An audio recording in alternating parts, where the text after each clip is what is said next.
అమ్మా వనకన్య రామ్మా. ఏమిటమ్మా దీర్ఘంగా ఆలోచిస్తున్నావు? భూలోకానికి వెళ్ళాలనిపిస్తుంది నాన్నగారు. శివుడాగ్ర లేదే చివైన కొట్టదు. నీకు ఇలాంటి సంకల్పం కలగడానికి బలమైన కారణం ఏదో ఉండే ఉంటుంది. సంకల్పానికి కూడా కారణం ఉంటుందా నాన్నగారు? అవునమ్మా, భగీరథుడు తన సంకల్పంతో గంగను భూమి మీదకి తీసుకొచ్చాడు. అదే సంకల్పంతో మార్కండేయుడు మృత్యువును జయించాడు. ధ్రువుడు నక్షత్రంగా మారి వెలుగుల్ని గరజిమ్ముతున్నాడు. నీ సంకల్పం కూడా ఆ అఘోరాన్ని నాశనం చేస్తుంది. అఘోరా ఎవరు? చెప్తాను. భూలోకంలో దైవాంశతో జన్మించిన బాలుడు సుప్రీం. అతను కారణ జన్ముడు. ఆ బాలుడి చేతిలో అఘోర బలం రాసిపెట్టి ఉంది. సుప్రీం మానవశక్తి అయితే నువ్వు దైవశక్తివి. దైవశక్తికి మానవశక్తి తోడైతే గాని అఘోరా మరణించడు. అఘోరా చావు దగ్గర పడింది.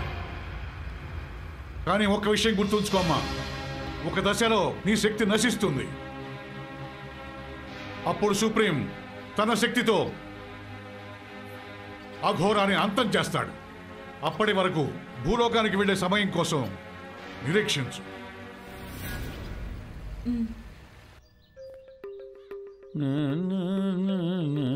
అడ్డే బంగారం. ఒరే ఇంత డబ్బు ఎక్కడిదిరా? కాలభైరవుడు గుడి దగ్గర కాలు లేకుండా నటించావా, లేక చెవిటి మాలే గుడి దగ్గర చేయి లేకుండా నటించావా? అడుక్కోవడం మా ఇంట వంట లేదు. మా తాత అయ్యా ముత్తాత చేస్తున్న పని ఇప్పుడు నేను చేస్తున్నా. ఏదో ఏదో పని చేసామన్నమాట. కొద్దిగా అక్కడ జరుగు. ఇక చూడు. ఒరే దుర్మార్గుడా, గుళ్ళో డబ్బా కొట్టుకొచ్చావా? ఇంట్రా చూపు. శటకోపం కూడా కొట్టుకొచ్చినా. శటకోపం తీసుకొచ్చావా? అంతేకాదు గంట కూడా కొట్టుకొచ్చినా. నువ్వు మామూలుడు కాదురా. ఒరే నువ్వు చేసిన పనికి వెంకటాద్రి నాయుడు ఆత్మ క్షోభిస్తుందిరా దరిద్రుడా. నువ్వు వెళ్ళేటప్పుడు నన్నెందుకు తీసుకెళ్ళదు? హింజారి వెద హింజారి వెద. అమ్మా నిన్ను తీసుకెళ్తే అన్నిట్లో మాట్లాడతావరా నువ్వు. అరే ఈ రోజు నీకు ఏం కావాలో నువ్వు కోరుకోరు అన్నిపిస్తానా. చివరిసారిగా చికెన్ తిని 10 నిమిషాలు అయిందన్నా. చికెన్ ఏంట్రా కర్మ. ఫిష్, ఫ్రాన్స్, పోర్కు ఏదంటే అది తినిపిస్తారా నీకు. ముందు ఆ చిల్లర లెక్క పెట్టు. అలాగే అన్నా.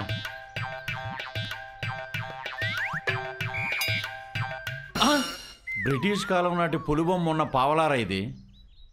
అవునోరే, దీంతో ఏం కొనొచ్చో టక్కని చెప్పు టక్కని చెప్పు టక్కని చెప్పు. బెల్లప్ప ఒకటి. అవునరా, దీన్ని ఎక్కడి నుంచి కొట్టుకొచ్చావు? పాత శివాలయం నుంచి ఈ డబ్బా కొట్టుకొచ్చిన. అదన్నమాట. మా అయ్య ఒక మాట చెప్పాడురా, ఎప్పుడైనా పెట్లో ఏముందో చూసి ఆ తర్వాత తాళం పగలగొట్టమని. దించో నోట్లే. అయితే నీకు చికెన్ పార్టీ క్యాన్సల్ బాయ్. నా మాట అన్న ఇన్నన్నా. అరే ఇప్పించన్నా ప్లీజ్ అన్నా. అరే నీ కాలు మొక్తానా అన్న అన్న ఒప్పు అన్న ఒప్పు ప్లీజ్ ఒప్పు అన్న ఒప్పు అన్న. ఇందాక నుంచి చూస్తున్నా, ఇతనేమో ప్లీజ్ ప్లీజ్ ప్లీజ్ అంటాడు, నువ్వేమో కుదరదు కుదరదు కుదరదు అంటావు. ఏంటి మీ ప్రాబ్లం?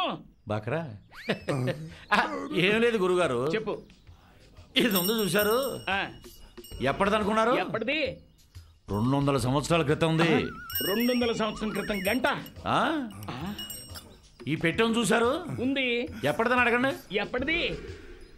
శ్రీకృష్ణదేవరాయల కాలం నాటిది. శ్రీకృష్ణదేవరాయల కాలం నాటిదే? అంటే 500 సంవత్సరాల క్రితం. అనుకుంటున్నావు? ఈ శటకోపం ఎప్పటిది నాయన? 2000 సంవత్సరాల నాటిది. 2000 సంవత్సరాల క్రితం.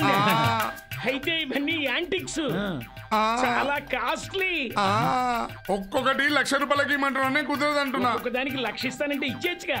ఎందుకంటే వీడి ఫేస్ నాకు నచ్చలేదండి. Cunning face. మీ ఫేస్ బాగుందండి. అమాయక ఫేస్. ఫేస్ నచ్చిందన్నా బానే ఉంది. నా దగ్గర 10,000 ఉన్నాయి. నీ 10,000 10 లక్షలతో సమానం. ఇచ్చి తీసుకెళ్ళిపో మొత్తం. ఈ మూటితో పాటు ఆ చిల్లర ఇచ్చేస్తా నేను. నా 10,000 నీ చేతిలో పెట్టా. ఇదిగో నీ చేతిలో పెట్టా. థ్యాంక్స్. ఇదిగో బాబులు, ఒక్కసారి ఆలోచించండి. ఏంటది?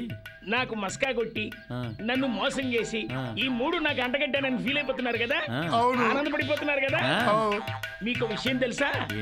ఈ మాట చెప్తే మీరు గుండాకి చేస్తారు.